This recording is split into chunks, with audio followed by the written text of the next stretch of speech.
Hello everyone, and welcome back to the channel. Today, we're going to be reviewing what is possibly the worst DLC made for Serious Sam. That's right, we're going to be reviewing the Legend of the Beast DLC for the second encounter. So please join me as I slowly lose my sanity playing this excuse for a DLC for your entertainment. And without further ado, let's dive in. Ooh. Why is it ugly? Why are you ugly?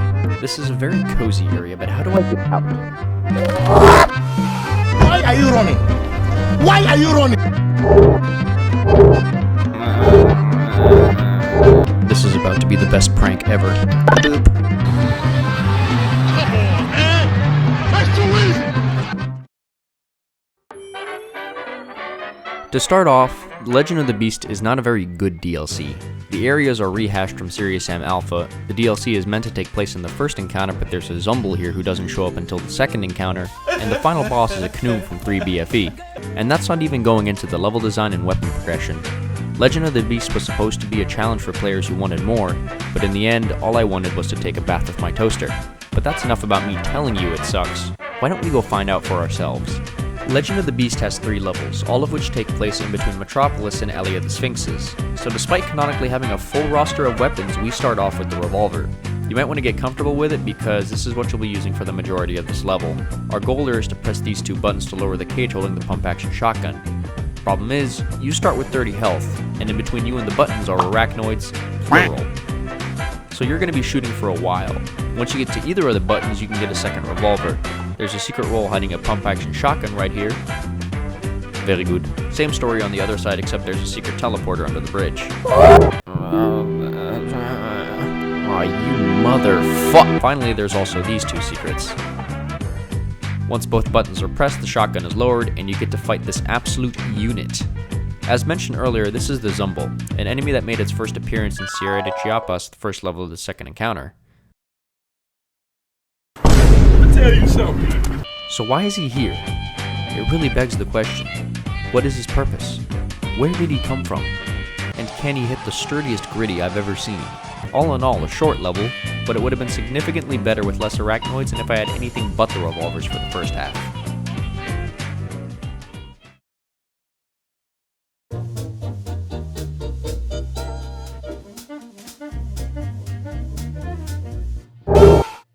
Usually I get a certain fatigue from Serious Sam around level 10. After all, there is a lot of repetition in these games, which is why it's so impressive that Legend of the Beast manages to do it in just 2 levels. Maybe it's the lack of good combat, or maybe just the disappointing one-liners. Back up, you alien crap! Oh my god, bro. Really, nigga? Hell no, man. What the fuck? But I just really don't like this level. Our first new weapon here is the chainsaw, which we'll get real familiar with in a minute. Our first objective is to open this door. To do that, we'll need this stone ankh. Easy enough, not too hard. After that, we make our way to the main plaza. This building on the left holds a double-barrel shotgun, and if you shoot the roof in a specific place, you'll find a rocket launcher. Next, we have another locked door which needs another stone ankh. Interesting. There's some secret health underwater here, and a tiny switch which opens a path for you to get the super armor. This shit, I'm jerking off. Moving on to the last section, we need to get through this locked door using another stone ankh. Wait a minute. I think it's clear why this is my least favorite level. On the way to the last ankh, you can pick up the Tommy gun. Also, this courtyard feels like it has infinite spawning clear.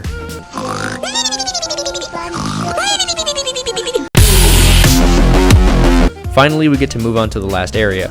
This fight kinda reminds me of Church. A bit dull, sleep-inducing, and a waste of ammo. My blasphemy will not cease, and the Pope can't stop me. So yeah, what do I think of the second level? Enough said.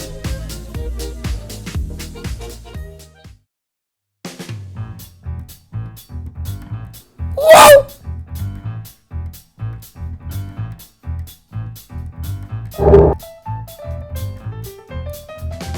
The Grand Obelisk, the last and by far longest level in the DLC. Yet at the same time, it's also the most simple. It's basically the same as the latter half of the Tower of Babel. You're thrown into a courtyard, you need to go collect something, a door opens up, and you can start the boss fight. Sounds easy enough. Let's see how it actually works. Something to note throughout The Legend of the Beast is a distinct lack of ammo. It'll be more than once that you backtrack to check all the corners to make sure you didn't miss anything, or that you'll be switching to your pistols to take care of lower threat enemies just to save a few rounds. This is however a lot more apparent in this level than the others. As for secrets, there's a switch on the Sphinx that'll move the Sphinx itself to reveal a hidden chamber, and then there's the super health which can be shot down with a rocket. If you have a rocket to spare, that is. That's about all there is outside of the boss fight itself, so might as well get this over with.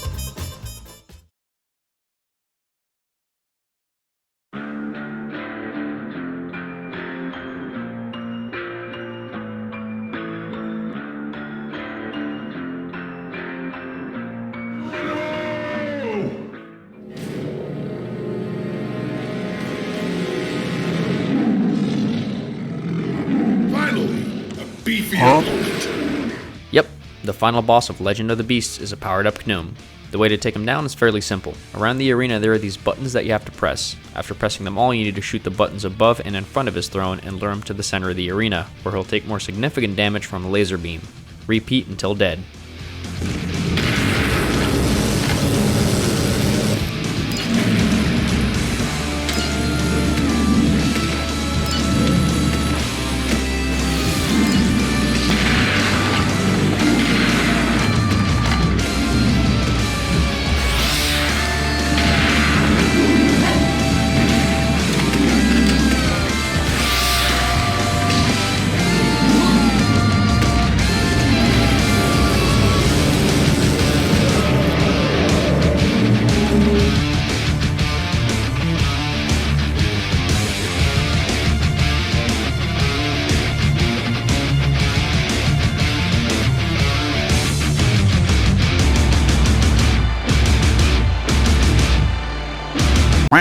And that's it. No credits, no thank you for playing, just straight to the main menu. So in summary, how bad was Legend of the Beast really? If I had to rank the levels, it would probably be 1, 3, then 2. Honestly, if you're thinking about getting this DLC, I'd say wait for a sale to come along. It's barely worth the $5 it's already priced at. Unless you're a diehard fan, you just want to have everything to complete your catalog, like me, then go ahead. Other than that, I hope you enjoyed the video. I know it was in a different style than usual, but if I did my usual style, you guys would have probably ended up with a 2-minute video, so yeah. Next up is probably going to be Jewel of the Nile for 3BFE, or maybe 3BFE itself. I've honestly made like a dozen drafts for BFE, some of them were almost like even complete. And every time I got close to finishing the video, my editing software would just like keel over and die, and I'd lose half my stuff.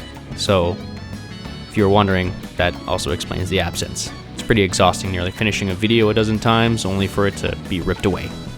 Anywho, thank you for watching. I'll see you next time.